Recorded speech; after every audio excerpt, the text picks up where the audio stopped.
c'est une famille de 8 enfants. Et mon père, des 8 enfants, c'est le seul qui ne s'est pas marié à l'église. Il a complètement réfuté l'éducation religieuse qu'il a eue. C'était, voilà, ma mère et mon père, quand ils se sont rencontrés, ils étaient, c'était vraiment des petits rebelles, et c'était pas du tout possible de se marier à l'église. Aucun de nous trois, parce qu'ils ont eu 3 enfants ensemble, mes parents, aucun de nous trois n'a été baptisé. On n'a pas du tout été élevés dans la religion. Alors que mon père, lui, il avait une éducation religieuse. Ma mère, pas du tout. Mes grands-parents maternels, c'est pas du tout des religieux. Pourtant, moi, depuis que je suis toute petite, j'y pense, je lui parle, je prie à ma manière. Je me sens reliée à lui, je me sens en connexion, mais sans avoir de dogme précis, sans avoir de religion. Je me rappelle que quand j'allais en vacances chez mes grands-parents paternels, donc la famille plutôt catho, ils m'emmenaient à l'église, je posais beaucoup de questions sur Jésus, etc. Il y avait beaucoup de choses que je ne comprenais pas, parce que vous savez, la Sainte Trinité, c'est un mystère. Donc il y a des choses que je ne comprenais pas, puis qui sont complètement abstraites encore aujourd'hui. Comment penser un seul Dieu, 3 personnes? Ça veut dire que la Trinité est en même temps indivisible et inconfuse. Eh bien, c'est impensable. Indivisible, c'est-à-dire que lorsque le Christ est mort sur la croix, il y avait le Père et l'Esprit Saint. Et en même temps, comment dire, c'est un seul Dieu, 3 personnes, et Saint Augustin lui dit très bien, le Père n'est pas le Fils n'est pas le Père, l'Esprit Saint n'est pas le Père. Enfin, on peut comme ça combiner les 3 personnes divines. Et il est bien évident que quand je dis ça, c'est ça qui est compliqué. Je ne crois pas au trithéisme. Trithéisme, c'est croire en 3 dieux, le Père, le Fils et le Saint-Esprit. Et je ne crois pas non plus au monadisme. Le monadisme, c'est dire, oh, le Père, le Fils et l'Esprit Saint, c'est la même chose. On change, voilà. Mais rationnellement parlant, ben c'est pas possible de comprendre, quoi. On ne peut pas maîtriser, et ça, je l'avoue. Donc en fait, c'est pas que je refusais Dieu, je refusais la religion, mais pas Dieu. Ce qui semble aberrant maintenant, mais je ne pouvais pas m'accrocher à une doctrine religieuse en fait. Ce qui m'a aussi choqué, voilà, j'ai une petite sœur qui est décédée à l'âge de 25 ans. J'étais présente quand ça s'est arrivé et ma mère voulait absolument que le prêtre vienne parce que c'est la tradition, il fallait que le prêtre vienne pour bénir le corps. Je suis allée jusqu'au séminaire, aller à côté de l'église, et quand j'ai sonné, bon, au bout d'une demi-heure, le prêtre est enfin descendu. C'était l'heure du repas, je veux bien que c'était le soir. Mais quand je lui ai dit pourquoi je venais, il m'a répondu qu'il n'y avait pas d'urgence.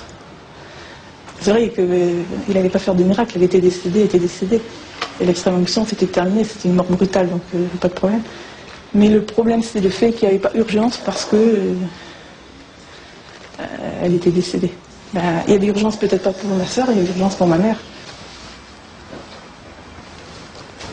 En fait, je crois que c'est le clergé qui m'a un peu rebuté. Donc après, bon, ne connaissant pas du tout l'islam réellement, c'est petit à petit, en fait, à côtoyer en faculté des personnes d'origine, de confession musulmane qui m'a poussé par curiosité, en fait. J'ai essayé de comprendre pour le comment de la chose. Alors moi je suis d'origine italienne, mes 2 parents sont italiens de la vallée d'Aos, c'est la Savoie italienne, et ils m'ont transmis la foi du charbonnier, leur catholicisme romain, et auquel j'ai adhéré jusqu'à l'âge de 28 ans. Et à l'âge de 28 ans, je me suis converti à l'islam. Pourquoi? Parce que depuis que j'étais gamin, j'avais toujours le sentiment qu'il y avait quelque chose de commun dans les différentes religions. Et à l'âge de 28 ans, je me suis intéressé, j'ai voulu étudier à l'université les différentes religions et j'ai accroché très vite sur l'islam, en l'espace de quelques cours d'islamologie. J'ai décidé de me convertir à l'islam, à la fois parce que j'y ai trouvé nourriture pour le cœur et la raison, hein, pour aller un peu vite, mais aussi parce que je n'ai pas vu de rupture avec ma religion précédente. Pour moi, je considère que l'islam est la suite du judaïsme et du christianisme. Et donc, à partir de là, j'ai rajouté un étage à ma fusée religieuse, mais sans pour autant renier ce que j'étais avant. Sur ma carte d'identité, j'ai 2 prénoms. Je veux dire, si ça pose problème à des gens de m'appeler David, ils peuvent m'appeler Mehdi, ça ne me pose aucun problème, ça pose des problèmes aux autres. Voilà, moi, personnellement, que je m'appelle David ou Mehdi ou Jean-Claude ou Brian, je serai toujours musulman et c'est pas le prénom qui fait la religion, en fait. L'islam, je l'ai rencontré lors d'un voyage en Afrique, que je préparais depuis ma plus tendre adolescence. Ma mère, elle m'a dit que j'ai commencé à en parler, je devais avoir 13-14 ans, arrivé au collège. Donc juste après le lycée, j'ai travaillé un truc du genre 6 mois pour me faire de l'argent, et après je suis partie vivre en Afrique un petit peu plus d'1 an. Donc je suis arrivée en Afrique au Sénégal. Quand tu entends des lectures du Coran, même si tu ne comprends rien, tu ressens quelque chose de très fort. Et moi, c'est ça en fait qui m'a fait comprendre que je comprenais rien. J'entendais juste des mots, des sons, mais j'avais envie de pleurer. Il y avait quelque chose de fort qui me submergeait, quoi. Tout le monde dit convertir. En fait, c'est reconvertir parce qu'on est tous musulmans. Et après, c'est dans le contexte qu'on est, qu'on devient juif ou alors chrétien, tout ça. Donc là, je me suis reconverti en septembre 2006. J'ai voulu chercher un travail et c'est grâce à une connaissance à mon père que j'ai eu un travail dans un collège.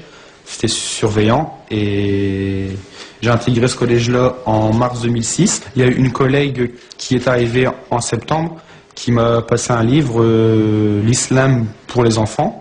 Donc on a échangé nos numéros pendant les travaux administratifs qu'on avait à faire pour la rentrée scolaire. Elle m'a passé le livre, j'ai lu le soir même, je l'ai lu. Et au fur et à mesure, je tenais le livre. Et puis après, au bout d'une semaine, j'avais plus le livre. C'était toujours les mêmes sourates. Mais au début, je pense que tout le monde a commencé avec les mêmes sourates. Et donc voilà. Je me suis mis comme ça, grâce à Allah et au travail au collège musulman. Les gens qui se convertissent à l'islam racontent des histoires extrêmement variées. Il y a des gens qui en sont allés faire du tourisme au Maroc et ont entendu l'appel à la prière et ont été subjugués par ça et ils se sont convertis.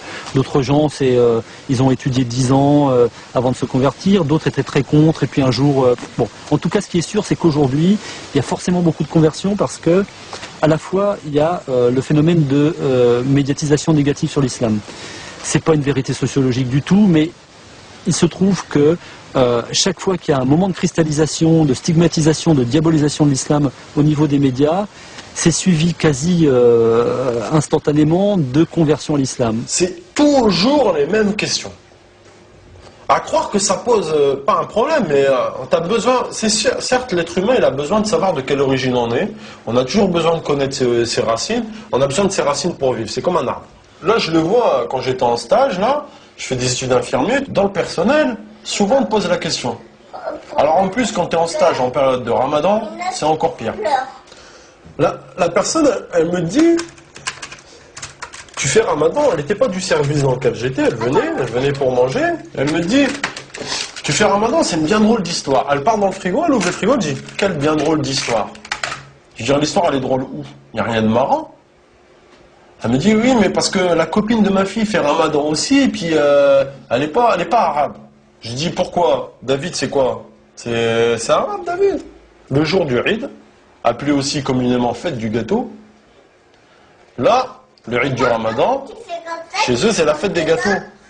On ramène des gâteaux. Mais là, il n'y a rien de drôle. C'est super bon. Et cette même personne-là, elle mange des gâteaux. Je pose un plateau, elle prend un gâteau, je lui fais, là, il n'y a rien de drôle. Je lui ai rappelé ce qu'elle m'avait dit 30 jours avant. Je lui ai dit, là, c'est pas drôle de manger des gâteaux pendant la fête du Ramadan, à la fin du Ramadan. Elle me dit, ben non, parce qu'ils sont bons. Voilà. Voilà. Ça résume tout, en fait. La connaissance. Allez, on y va? Là, la classe est prête pour une fois. Oh là là. On y va? Allez, on y va. Si aujourd'hui je dis je me convertis à l'islam, ça fait pas du tout la même chose que si je me dis je me convertis au bouddhisme. Je me convertis au bouddhisme, on me dit tiens, c'est un joyeux, il va dans un truc zen, un peu soft, c'est assez exotique, mais bon, pourquoi pas. Par contre, si je dis je me convertis à l'islam, je me convertis à quelque chose qui fait peur. Donc on commence à me soupçonner, à me regarder de travers, à dire mais il s'est fait embobiner, il rentre dans un truc, on va l'obliger à poser des bombes. Donc il y a toute une dimension qu'on se voit plaquer très vite dans son milieu familial, dans son milieu professionnel éventuellement, et assez vite aussi si l'on est actif, et ça a été mon cas, j'ai toujours été actif dans des associations, des partis politiques, etc. Et donc le fait de me retrouver musulman, j'ai voulu être actif en milieu musulman, et très vite je me suis retrouvé face à à des renseignements généraux, à la DST, etc. Et moi qui essaye de ne pas voler un centime quand je fais ma déclaration d'impôt, je me suis retrouvé du jour au lendemain avec le sentiment que j'étais hors la loi, que j'étais quelqu'un qui faisait des choses pas bien. Et c'était une curieuse impression. Et se rajouter à ça en plus, tous les discours sur l'islam en France, qui donne le sentiment que l'islam n'est qu'une religion d'étrangers faite et vécue par des étrangers. Et donc ça m'a donné en plus le sentiment d'être une espèce de migrant culturel. Et du jour au lendemain, j'étais plus français, j'étais plus de cette culture, j'étais ailleurs. Et j'étais en plus dans un ailleurs inquiétant pour mon entourage.